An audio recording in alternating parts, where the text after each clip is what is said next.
A husband looks at his wife and he says, "Honey, what are you doing?"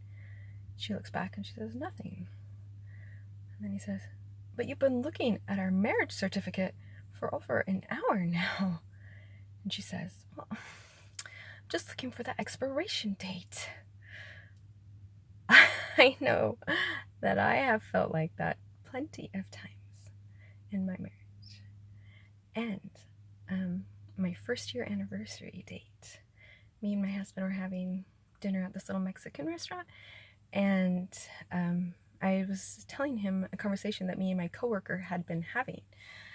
And for whatever reason, this coworker liked to always discuss the fact that all guys looked at porn. And I like to discuss the fact that not all guys look at porn, and it's not okay. And for whatever reason, that went on for weeks. So I was explaining this to my husband, and my husband says to me, "Yeah, all guys probably do look at porn." Excuse me? Is there something you need to tell me? And he's like, "We are not going to talk about this now. Let's just enjoy our date." Enjoy our date, right? After you just said that. So the next part of the date was a movie. So during the movie, I was not able to watch the movie. The whole time my mind was, does that mean he's looking at porn? What is he doing? What exactly does this mean? Over and over. And I really just wanted that movie to end. And obviously it did end. And I went home, and my mom had flown in because I had just had my first baby. And she was there to help. And she's like, "Oh, honey, how was the date? How was it?" And I'm like, "So good, Mom, so good." And I went in the bedroom. And I don't know if he told me that night or the next morning, but he did tell me that he was looking at pornography. And his mother, which I'm so grateful for, she told him to tell me when we were dating that he had a problem with looking at pornography. And he did. And so my naive self, I just said, "Well, then stop looking at it." I didn't understand addiction of pornography. So after that, my marriage turned upside down. When he'd come home from work, I knew, and late, I knew that it was because he was looking at pornography. So when he'd get home late, I would go in the bathroom and lock myself in and just cry.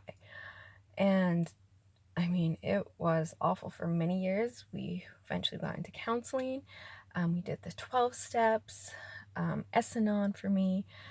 And eventually, my husband was able to get into recovery, and he's been there now for several years. And he's actually a sex addiction therapist now, and he's really good because he's done this himself. And so now he can show people how he got out of it, was able to get out of this and become in recovery. I'm so grateful that he does that so he can help people. And I also want to let you know that there is hope.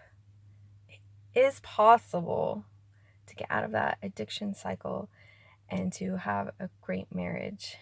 And you can't keep it in the dark. When you keep something in the dark, it's going to grow into something awful. But if you shine the light on it, the truth shall set you free. So me and my husband are very open about this addiction, as you can see. And our children are aware of it, our older ones. I mean, our little ones obviously don't need to know at this point. And if it's kept in the dark, people are shamed by what they're doing, and they're not able to seek help. So I'm very adamant about, let's shine the light on this so we can overcome this. And that's what we've done and we're doing. So I hope that you are able to hear that you don't have to live like this forever, and your marriage doesn't have to end, because I'm all about marriage. I want it to work out for everyone. And I know in some cases it shouldn't, but for this reason, I'm telling you that it can. So I hope that you have a blessed day, and I was able to take my power back. That feels awesome. All right. Have a blessed day.